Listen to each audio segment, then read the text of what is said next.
Hello and welcome to उन्नति IAS. हम पिछले लेक्चर में यूपीएससी ईपीएफओ की हमने स्टार्टिंग की थी तैयारी की। ये हमारा industrial relation and labour laws का 5th लेक्चर है। औद्योगिक संबंध और श्रम कानून का हमारा 5वां लेक्चर है।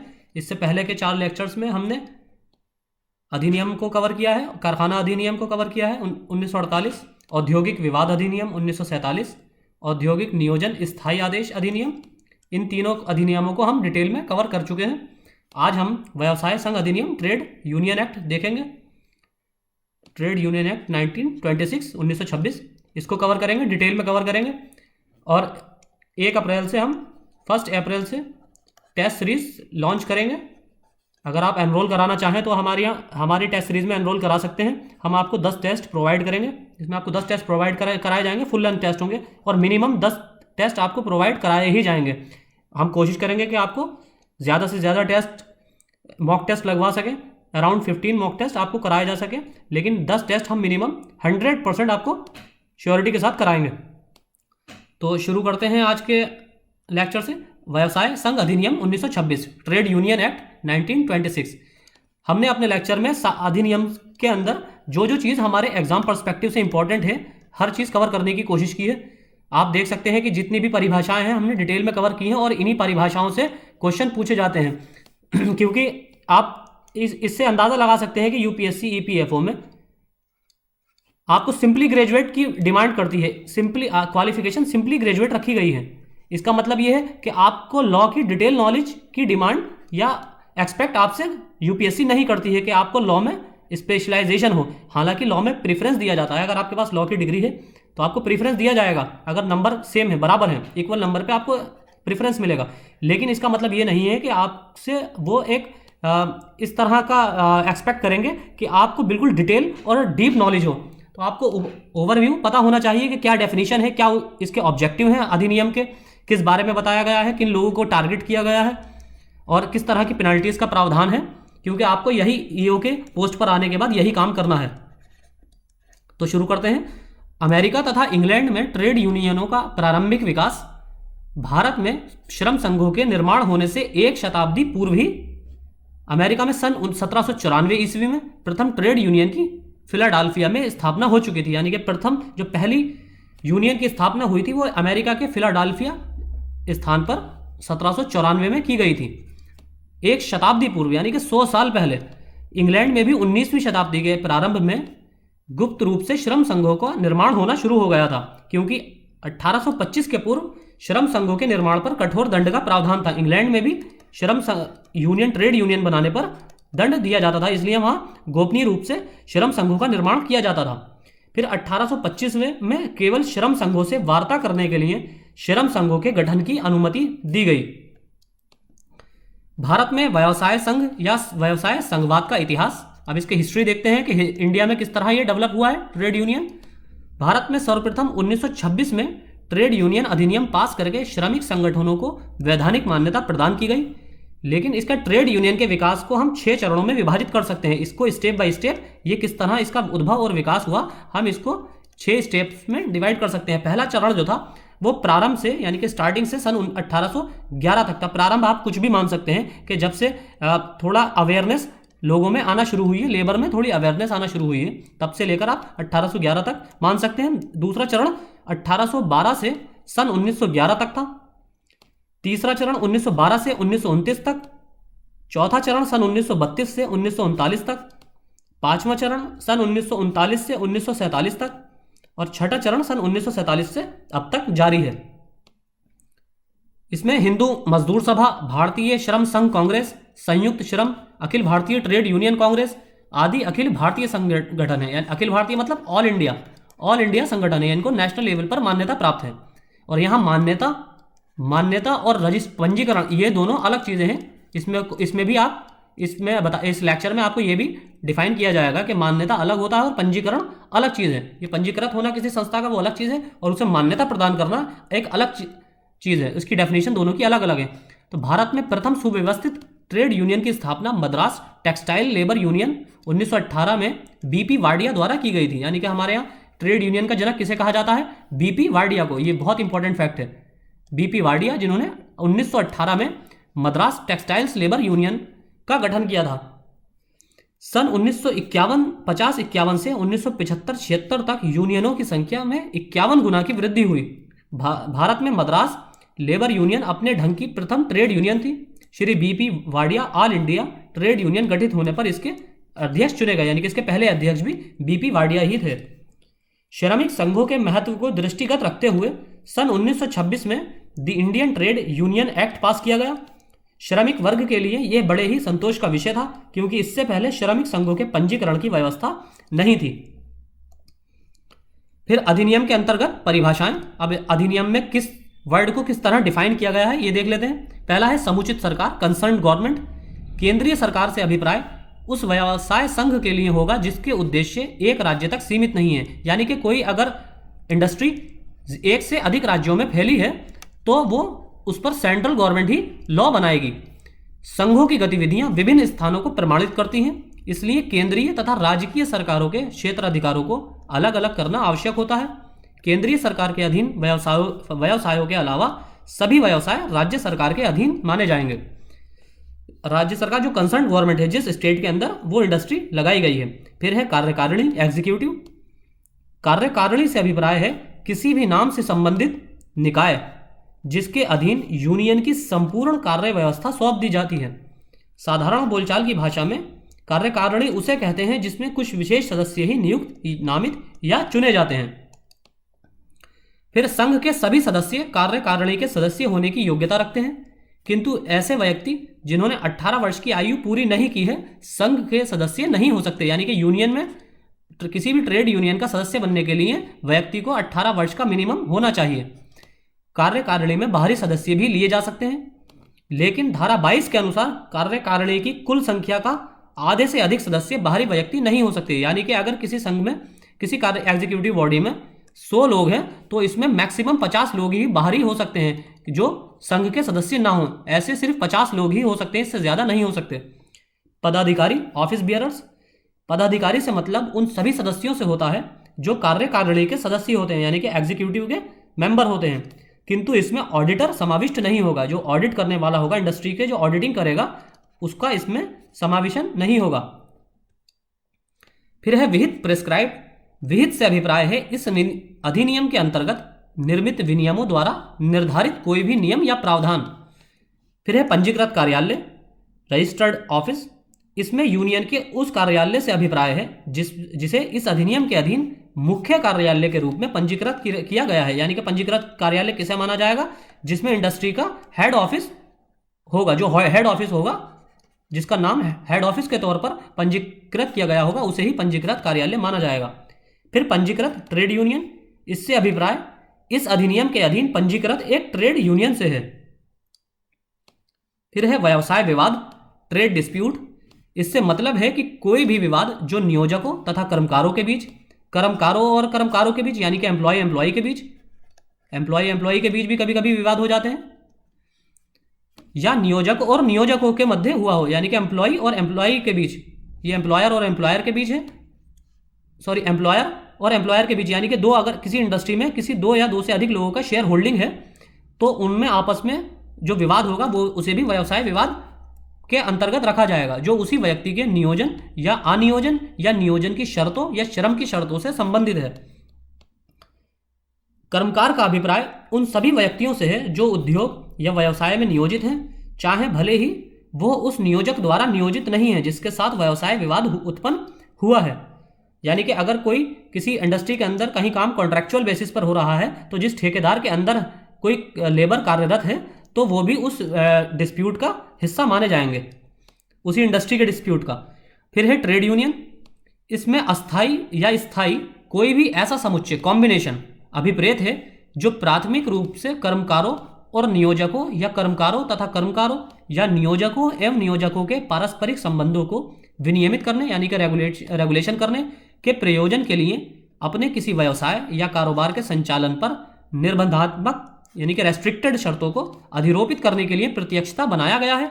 और 2 या 2 से अधिक ट्रेड यूनियनों का कोई समामेलित फेडरेशन भी सम्मिलित है, यानी कि किसी 2 या 2 से अधिक फेडरेशन का समामेलन, कॉम्बिनेशन भी को भी समुच्चय कहा जाता है।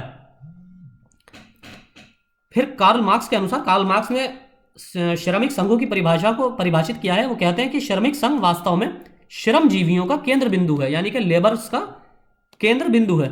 लेस्टर आर्थ के शब्दों में, अपने व्यावसायिक हित के संरक्षण या अग्रसरित करने के लिए निमित्त मजदूरी कमाने वालों का संगठन ही ट्रेड यूनियन कहलाता है।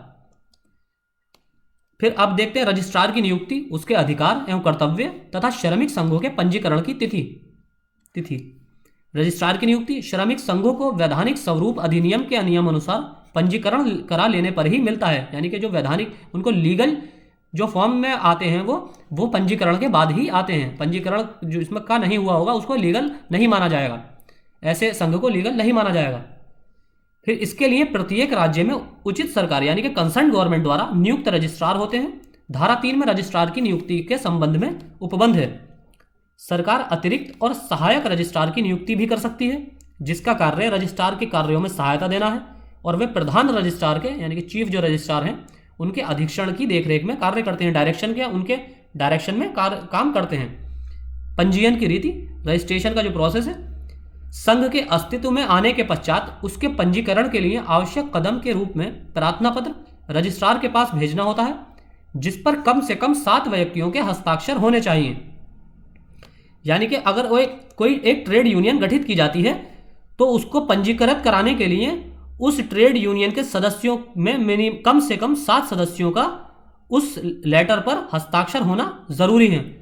प्रार्थियों का उनको जो लेटर भेजा जाएगा, जो प्रार्थना पत्र भेजा जाएगा, एप्लीकेशन, उस एप्लीकेशन पर मिनिमम 7 लोगों का हस्ताक्षर होना कंपलसरी है। प्रार्थियों की न्यूनतम संख्या 7 निश्चित कर दी गई है, लेकिन अधिकतम संख्या का कोई उल्लेख नहीं है। यदि प्रार्थियों में आधे से अधिक व्यक्ति पंजीकरण होने से पूर्व सदस्यता त्याग देते हैं, ये इंपॉर्टेंट फैक्ट है सारे, या आवेदन पत्र से अलग होने की सूचना देते हैं, या पंजीकरण होने से पूर्व अगर सदस्यता त्याग देते हैं या आवेदन पत्र से अलग होने की सूचना देते हैं या अपना नाम वापस ले लेते हैं या विरोध करते हैं, तो पंजीकरण के लिए प्रस्तुत किए गए प्रार्थना पत्र पर रजिस्ट्रार कोई विचार नहीं करेगा। इसका मतलब यह है कि कम से कम 7 लोग उसमें रहना ही चाहिए, हस्ताक्षर उनके होने ही चाहिए। संघ की सदस्यता हेतु अपेक्षित न्यूनतम संख्या प्रत्येक पंजीकृत संघ या प्रतिष्ठान या उद्योग में कुल नियोजित सदस्यों के 10% या 100 जो भी कम हो की संख्या हमेशा विद्यमान रहती है।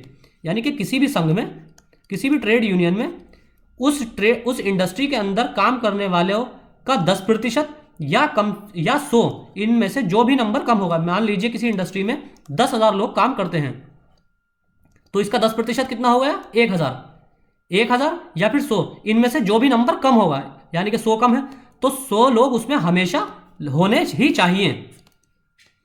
इसके अनुसार कोई भी ट्रेड यूनियन तब तक पंजीकृत नहीं होगी जब तक पंजीकरण के लिए आवेदन प्रस्तुत करने की तिथि पर कम से कम 100 या कुल संख्या का 10% जो भी कम हो इसमें से सदस्य उस संघ के सदस्य ना हो। पंजीकरण के लिए संबंधित उद्योग या प्रतिष्ठान में नियोजित न्यूनतम सदस्यों की संख्या आवश्यक होगी। उक्त संशोधन मल्टीप्लिसिटी ऑफ यूनियंस पर रोक लगाने के पक्ष में है। आवेदन के साथ निर्धारित शुल्क भी जमा करना होगा। 1988 में किए गए संशोधन के द्वारा अब रजिस्ट्रेशन के लिए आवेदन दिए जाने पर 60 दिनों में ही पंजीकृत करने के लिए रजिस्ट्रार बाध्य होगा। इस तरह के फैक्ट आपको स्टेटमेंट में देकर यूपीएससी द्वारा पूछे जा सकते हैं। रजिस्ट्रार बाध्य होगा ताकि अनावश्यक विलंब को टाला जा सके। यानी कि अगर जिस दिन से प्रार्थना पत्र रजिस्ट्रार को भेजा जाएगा उस दिन से 60 दिन के अंदर उसका पंजीकरण ट्रेड यूनियन का हर हालत में करना रजिस्ट्रार के लिए बाध्यकारी है। एक बार संघ के पंजीकृत हो जाने पर नाम या समर्थन वापस करने वालों की संख्या कम हो जाने पर भी उसका विपरीत प्रभाव नहीं पड़ेगा। जैसा पहले पंजीकरण से पहले अगर कोई नाम वापस ले लेता है तो उसमें उस दशा में 7 से कम संख्या होने पर रजिस्ट्रार पंजीकरण नहीं करेगा, पंजीकरण के प्रार्थना पत्र पर विचार नहीं करेगा। लेकिन अगर एक बार पंजीकरण हो जाता है किसी भी ट्रेड यूनियन का, उसके बाद अगर लोग नाम वापस भी ले लेते हैं तो उसके पंजीकरण पर, रजिस्ट्रेशन पर, ट्रेड यूनियन के रजिस्ट्रेशन पर किसी भी तरह का कोई फर्क नहीं पड़ता है। 2001 के संशोधन द्वारा एक धारा 9 का जोड़कर यह प्रावधान किया गया कि पंजीकरण के पश्चात सदस्यों की संख्या 10% या 100 जो भी कम हो तक हमेशा बनी रहनी चाहिए। यानी कि 2001 में जो प्रावधान किया गया है ट्रेड यूनियन एक्ट में, इसमें यह कहा गया है कि पंजीकरण होने के बाद भी जितनी इंडस्ट्री के अंदर लोग हैं उसका 10% या 100 लोग हमेशा, जो भी कम हो इसमें से, वो लोग, इतने लोग हमेशा ट्रेड के यूनियन के अंदर बने रहना चाहिए, लेकिन किसी भी हालत में 7 से कम ना हो। फिर पंजीकरण को रद्द करने की पूर्ववर्ती शर्तें। धारा 10 के अनुसार पंजीकरण या प्रमाण पत्र वापस लेने के लिए रजिस्ट्रार द्वारा कम से कम 2 महीने पूर्व संघ के सचिव या अन्य अधिकारी को लिखित नोटिस देना आवश्यक है।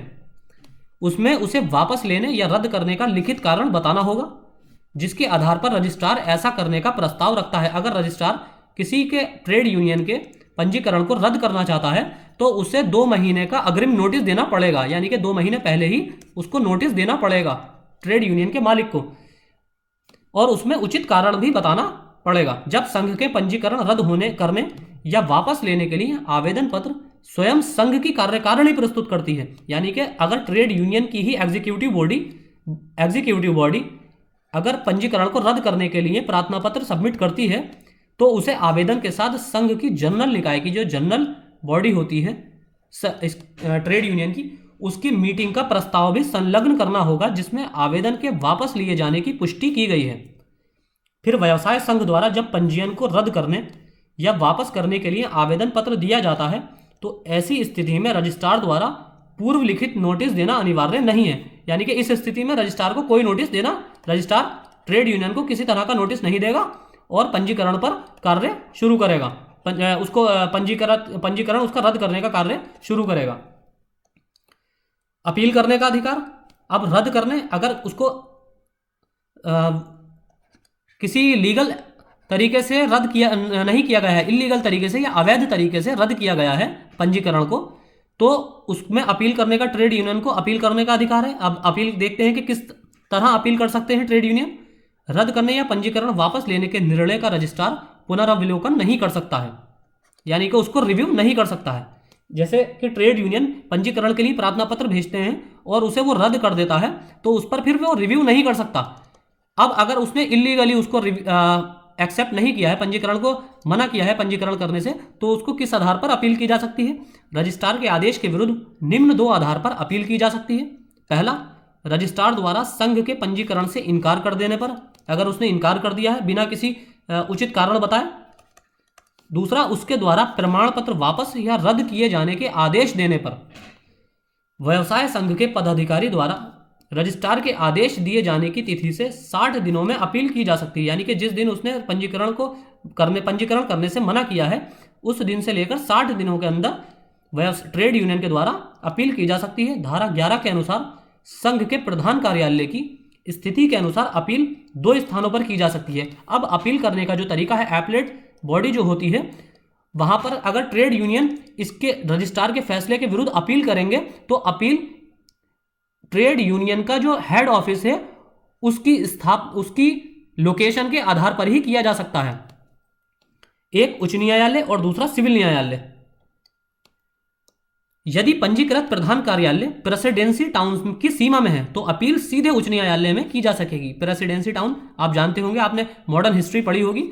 जैसे भारत में प्रेसिडेंसी टाउन्स कौन से हैं? कलकत्ता, मद्रास, बंबई। अगर कोई भी ट्रेड यूनियन का हेड ऑफिस इन तीन महानगरों के सीमा में आता है तो ट्रेड यूनियन सीधा हाई कोर्ट में अपील कर सकते हैं, सीधा high court, direct high court जा सकते हैं। लेकिन अगर इनकी सीमा से बाहर है तो ट्रेड यूनियन को उस क्षेत्र से संबंधित न्यायालय में अपील करनी होगी।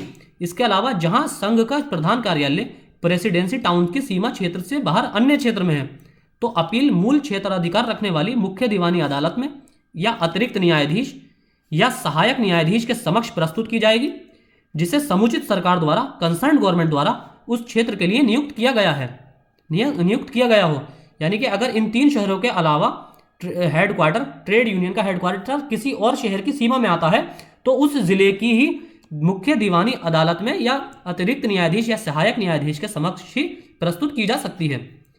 2001 के संशोधन के अनुसार जहां संघ का प्रधान कार्यालय श्रम न्यायालय या औद्योगिक न्यायाधिकरण के क्षेत्र अधिकार में स्थित है, वहां अपील श्रम न्यायालय या अधिकरण में ही की जा सकेगी। अब 2001 में जो संशोधन हुआ है उसमें यह बताया गया है कि अगर किसी भी ट्रेड यूनियन का हेड ऑफिस किसी ऐसी जगह है जहां पर लेबर कोर्ट इस्टेब्लिश है, ऑलरेडी इस्टेब्लिश है, अगर उस सीमा के अंदर, उस क्षेत्र की सीमा के अंदर लेबर कोर्ट इस्टेब्लिश है या फिर इंडस्ट्रियल ट्रिब्यूनल इस्टेब्लिश है, इंडस्ट्रियल ट्राइब्यूनल है इस्टेब्लिश है, तो ट्रेड यूनियन डायरेक्ट इन्हीं दोनों जगहों पर अपील कर सकती हैं। गुजरात तथा मध्य प्रदेश में अपील इंडस्ट्रियल बोर्ड में ही की जाती है और उसका निर्णय अंतिम तथा बाध्यकारी होता है, यानी कि इनके निर्णय के अगेंस्ट कहीं पर अपील नहीं की जा सकती। अपीलीय न्यायालय की शक्तियां, अपील को निरस्त करना, वो अपील को निरस्त कर सकती है न्यायालय। व्यवसाय संघ के पक्ष में निर्णय दे सकता है, अर्थात उक्त न्यायालय रजिस्ट्रार को संघ को पंजीकृत करने का आदेश दे सकता है। अपीलीय न्यायालय के आदेश रजिस्ट्रार के लिए बाध्यकारी होंगे। अपीलीय न्यायालय के निर्णय के अनुसार रजिस्ट्रार कार्य करेगा। अब पंजीकरण के लाभ, पंजीकृत व्यवसाय संघ एक निगमित निकाय बन जाता है, वो संपत्ति बेचने और खरीदने में सक्षम होगा। ऐसा संघ अपने नाम में वाद प्रस्तुत कर सकता है, यानी कि अपने नाम से किसी केस को कोई केस कर सकता है और उसके विरुद्ध भी वाद प्रस्तुत किया जा सकता है। यहाँ वाद से मतलब केस से, किसी भी लीगल केस। आगे संघ के नाम में परिवर्तन, उसका समामेलन, एमलगमेशन तथा विघटन, dissolution, change the name, amalgamation and dissolution of trade unions. संघ के नाम में परिवर्तन, संघ के नाम में परिवर्तन का महत्वपूर्ण प्रश्न दो तरह से सामने आ सकता है। पहला, जब रजिस्ट्रार पंजीकरण के लिए दिए गए आवेदन पत्र पर विचार करते समय यह पाए कि उसी नाम से पहले ही एक संघ पंजीकृत है, तो रजिस्ट्रार ऐसे संघ के नाम में परिवर्तन का आदेश दे सकता है। दूसरा, जब स्वयं संघ किसी कारणवश अपना नाम परिवर्तित करना चाहता है, तो धारा 23 के अनुसार जनरल बॉडी की मीटिंग में संघ के कुल सदस्यों के 2/3 बहुमत से प्रस्ताव पारित होने पर ही नाम परिवर्तन किया जा सकता है। पहला तो इसकी कंडीशन नाम परिवर्तन की यह है कि अगर रजिस्ट्रार को यह लगता है कि जो नाम दिया गया है इस नाम से पहले ही कोई संघ या कोई ट्रेड यूनियन पहले ही पंजीकृत है, तो उस नाम को वो वापस कर सकता है और नाम में परिवर्तन किया जा सकता है। और दूसरा, अगर संघ स्वयं ये चाहे कि उसे नाम अपना परिवर्तित करना है, एक बार कोई नाम पंजीकृत होने के बाद अगर वो चाहता है कि इस नाम में परिवर्तन करना है, तो जनरल बॉडी की मीटिंग में एक प्रस्ताव लाया जाएगा। ट्रेड यूनियन की जो जनरल बॉडी की मीटिंग होगी उसमें एक प्रस्ताव आएगा और उस प्रस्ताव को जनरल बॉडी के में जो सदस्य हैं उसके 2/3 बहुमत से उस प्रस्ताव को पास होना पड़ेगा, तभी उसका नाम परिवर्तित किया जा सकता है किसी भी संघ का। आगे है संघ का समामेलन, एमलगमेशन, यानी कि 2 या 2 से अधिक संघों को एक साथ जोड़ना। धारा 24 के अनुसार कोई 2 या 2 से अधिक संघ अपना समामेलन निधियों का विभाजन करके या बिना विभाजन किए ही वितरण कर सकते हैं। यदि आधे से अधिक सदस्य पक्ष में नहीं है तो समामेलन नहीं होगा, यानी कि अगर कोई 3 संघ आपस में एमलगमेशन करना चाहते हैं और उसमें से 2 संघ इसके अगेंस्ट हैं तो एमलगमेशन नहीं होगा, अर्थात दोनों संघों को के अलग अलग कम से कम आधे सदस्य समामेलन के पक्ष में हों। आधे से अधिक सदस्य, सॉरी मैंने यहाँ गलत बता दिया। संघ जैसे मान लीजिए 2 संघों का एमलगमेशन होना है और एक संघ में 100 लोग हैं और दूसरे संघ में मान लीजिए 60 लोग हैं, तो ये टोटल 160 हो गए, यानी कि अब 80 लोगों को इसका समर्थन करना है। अब 80 लोग इनके आधे जो होने चाहिए अलग अलग होने चाहिए, यानी कि 50 इस संघ जो 100 सदस्य हैं इसके कम से कम आधे लोग इसको प्रस्ताव को इस पर अपना समर्थन दें और 60 में से इसके 30 लोग इस प्रस्ताव पर समर्थन दें, यानी कि टोटल 80 लोग। लेकिन इनका समर्थन अलग अलग वोटिंग होना चाहिए। ये 100 लोग अपनी अलग वोटिंग करेंगे और ये 60 लोग अलग। अगर मान लीजिए इसमें से 80 लोग इसके फेवर में हो और यहाँ 10 ही लोग हों तो देखने में तो ये 90 लोग फेवर में आ गए, लेकिन इस संघ से सिर्फ 10 ही लोग फेवर में थे, जो कि इस नियम के विपरीत है। नाम परिवर्तन या समामेलन का प्रभाव, धारा 26 के अनुसार किसी भी पंजीकृत ट्रेड यूनियन के नाम परिवर्तन होने से उसके अधिकार एवं कर्तव्य अप्रभावित रहेंगे, यानी कि उन पर किसी तरह का कोई प्रभाव नहीं पड़ेगा। अब संघ का विघटन, डिसोल्यूशन ऑफ यूनियन, अधिनियम में विघटन शब्द का कहीं भी उल्लेख नहीं किया गया है, लेकिन इसके संबंध में धारा 27 में उपबंध है।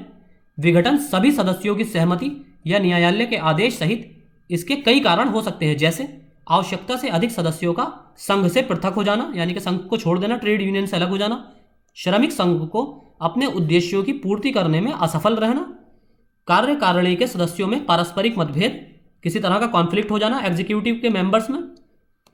फिर संघ को मान्यता प्रदान करने की शर्तें, पारस्परिक समझौते से श्रम न्यायालय के आदेश द्वारा मान्यता देने की कुछ मान्य कसौटियां हैं जिन्हें ध्यान में रखकर और निम्न शर्तों के पूर्ण होने पर ही मान्यता दी जानी चाहिए। पहला, मान्यता की मांग करने वाला संघ एक पंजीकृत संघ है। दूसरा, संघ का संविधान यानी कि संघ जो नियम बनाता है वो उनका संविधान कहलाता है, जो जमा किया गया है। और ये नियम जो है पंजीकृत करते समय संघ के नियमों को रजिस्ट्रार को के पास जमा करना पड़ता है। वो वैधानिक है, लीगल है। संघ आचार संहिता को स्वीकार करता है, कोड ऑफ कंडक्ट को। संघ के सभी सदस्य अपने नियोजक के अधीन कार्य करते हैं। संघ को अस्तित्व में आए कम से कम 1 वर्ष का समय हो गया है तो इसको मान्यता दी जा सकती है। अब आप इसमें फर्क देख सकते हैं कि अगर कोई, पहली चीज संघ की मान्यता और रजिस्ट्रेशन में क्या फर्क है कि कोई भी संघ अगर अपना अस्तित्व में आना चाहता है तो वो तुरंत ही प्रार्थना पत्र रजिस्ट्रार के पास भेज सकता है उसको रजिस्टर्ड कराने के लिए। लेकिन अगर उसको मान्यता पानी है तो पहली कंडीशन तो यह है कि उसको रजिस्टर्ड भी होना पड़ेगा, वो संघ रजिस्टर्ड हो, और दूसरा उसको रजिस्टर्ड हुए कम और अस्तित्व में आए हुए कम से कम 1 वर्ष का समय हो गया हो। आगे, संघ की मान्यता का वापस लिया जाना। धारा 28 खा के अनुसार रजिस्ट्रार या नियोजक एम्प्लॉयर श्रम न्यायालय को मान्यता के वापस लिए जाने के लिए निम्नलिखित आधार पर आवेदन दे सकता है। पहला, संघ सही अर्थ में सदस्यों का प्रतिनिधित्व करने में विफल है। दूसरा, किसी प्रकार के विवरण की मांग किए जाने पर संघ उसकी आपूर्ति नहीं करता है। तीसरा, संघ की कार्यकारिणी या सदस्यों ने आवेदन की तिथि के 3 माह के भीतर धारा 28 में उल्लेखित कोई अनुचित व्यवहार किया है। चौथा, संघ अपने वार्षिक लेखा जोखा प्रतिवेदन रजिस्ट्रार के पास नहीं भेजता है और ना तो वो उसकी वार्षिक जांच कराता है, यानी कि उसका ऑडिट भी नहीं कराता है। पांचवा, संघ की कार्यकारिणी की बैठक यदि 6 माह के अंदर नहीं होती है तो भी उसकी मान्यता वापस लिए जाने के लिए एम्प्लॉयर किसी एप्लीकेशन न्यायालय में या रजिस्ट्रार के पास दे सकता है। दंड विधान एवं प्रक्रिया, पेनाल्टीज एंड प्रोसीजर्स। धारा 31, 32 तथा 33 में नियमों विनियमों का उल्लंघन दंडनीय अपराध बताया गया है। विधि का उद्देश्य यह भी होता है कि अपराधी को बिना दंडित किए ना छोड़ना। अधिनियम की इन धाराओं के अनुसार कोई भी व्यक्ति निम्नलिखित अवस्थाओं में उत्तरदायी बनाया जा सकता है। व्यक्ति से तात्पर्य यहाँ श्रमिक संघ या उसके पदाधिकारी से है, यानी ट्रेड यूनियन को भी एक एंटिटी माना जाएगा, एक व्यक्ति माना जाएगा, और उसके पदाधिकारी किसी एग्जीक्यूटिव बॉडी या किसी मेंबर को भी एक व्यक्ति ही कंसिडर किया जाएगा अधिनियम के अनुसार। पहला, नोटिस देने, विवरण या दूसरा दस्तावेज भेजने में कोई त्रुटि किसी पंजीकृत संघ या उसके श्रमिक द्वारा की गई है तो इस प्रकार के नोटिस, विवरण देने या प्रस्तुत करने की विफलता के लिए 5 रुपये तक का जुर्माना किया जा सकता है, 5 रुपये, तथा 5 रुपये का आर्थिक दंड सप्ताह के हिसाब से तब तक चलता रहेगा जब तक त्रुटि का निवारण नहीं किया जा सकता। एक तो अगर उसने किसी नियम या विनियम का उल्लंघन किया है तो उस पर 5 रुपये का तो आर्थिक दंड लगाया ही जाएगा। जिस दिन लगाया जाएगा उस दिन से लेकर 1 हफ्ते तक वो 5 रुपये ही उस पर आर्थिक दंड रहेगा। लेकिन उस हफ्ते कंप्लीट होने के बाद जब नेक्स्ट वीक शुरू होगा तो उस पर फिर हर हफ्ते के हिसाब से, हर सप्ताह के हिसाब से 5 रुपये का आर्थिक दंड लगाया जाएगा। दूसरा, जब रजिस्ट्रार के पास वार्षिक प्रतिवेदन या लेखा जोखा नियम अनुसार नहीं भेजा जाता, कोई भी व्यक्ति धारा 28 के अनुसार रजिस्ट्रार के पास प्रेषित किए जाने वाले आर्थिक आय व्यय के संबंध में यदि जानबूझकर गलत जानकारी प्रदान करता है या दूसरे को ऐसा करने का अवसर प्रदान करता है तो वो आर्थिक दंड का भागी होगा, जो 500 रुपये तक हो सकता है। यह दंड अधिकारी के विवेक, नियम उल्लंघन की प्रकृति तथा उसकी गंभीरता पर निर्भर करता है। ट्रेड यूनियन के संबंध में मिथ्या सूचना देना यानी कि गलत सूचना देना भी निषिद्ध एवं दंडनीय होगा। धारा 32 के अनुसार दंडित किए जाने के 2 ढंग हैं। पहला, एक तो किसी व्यक्ति को जानबूझकर किसी पंजीकृत श्रमिक संघों के नियमों की गलत सूचना की प्रतिलिपि प्रदान करना, यानी कि किसी भी गवर्नमेंट ऑफिशियल या रजिस्ट्रार या सहायक रजिस्ट्रार को मांगे जाने पर कोई गलत सूचना प्रदान करना या किसी गलत सूचना की जीरोक्स देना, प्रतिलिपि देना, उसे भी दंडनीय अपराध धारा 32 के अंतर्गत माना जाएगा। दूसरा, किसी व्यक्ति को ऐसी यूनियन की नियमावली देना जो वास्तविक रूप से पंजीकृत नहीं हुई है, यानी कि किसी को ऐसी नियम रूल्स रेगुलेशंस की रूल्स रेगुलेशन के बारे में अवगत कराना जो ट्रेड यूनियन पंजीकृत ही नहीं है, रजिस्टर्ड ही नहीं है। धारा 33 में ऐसी दंड व्यवस्था को कार्यान्वित करना, अपराधों को देखने, सुनने तथा दंडित करने का क्षेत्र अधिकार प्रेसिडेंसी मजिस्ट्रेट तथा प्रथम श्रेणी के मजिस्ट्रेट को ही प्राप्त है। बंबई, कोलकाता तथा मद्रास नगरों में नियमों के उल्लंघन या नियमों तथा विनियमों से संबंधित अन्य प्रकार के अपराधों के लिए प्रेसिडेंसी मजिस्ट्रेट के न्यायालय में ही कानूनी कार्यवाही का अभियोजन किया जा सकता है। उपरोक्त तीनों नगरों के अतिरिक्त अन्य स्थानों के श्रमिक संघों या उनके पदाधिकारियों के लिए दंडित करने की क्षमता स्थानीय प्रथम श्रेणी के न्यायाधीश को ही होती है, जिनके क्षेत्र अधिकार में श्रमिक संघ आते हैं। यानी कि अगर कोई भी श्रमिक संघ बंबई, कोलकाता तथा मद्रास इन 3 प्रेसिडेंसी नगरों के क्षेत्र सीमा में आता है तो यहाँ के मजिस्ट्रेट ही इनको दंडित कर सकते हैं। लेकिन इन 3 महानगरों के अलावा ट्रेड यूनियन का अगर हेड ऑफिस बाकी किसी भी जिले के अंतर सीमा में आता है तो उसी जिले के पदाधिकारियों को दंड कर देने का अधिकार है प्रथम श्रेणी के न्यायाधीश को। यानी कि वहाँ उस एरिया के कोर्ट के प्रथम श्रेणी के न्यायाधीश, फर्स्ट ग्रेड के जज को दंड देने का अधिकार है। तो आज के लेक्चर में इतना ही। हमने इस अधिनियम को भी डिटेल में कवर किया है। कल हम न्यूनतम मजदूरी अधिनियम 1948 कवर करेंगे और आने वाले 2 या 3 दिन में हम कोशिश करेंगे कि डेली आपको 2 लेक्चर प्रोवाइड किए जाएं। तो आज के लेक्चर में इतना ही। Thank you.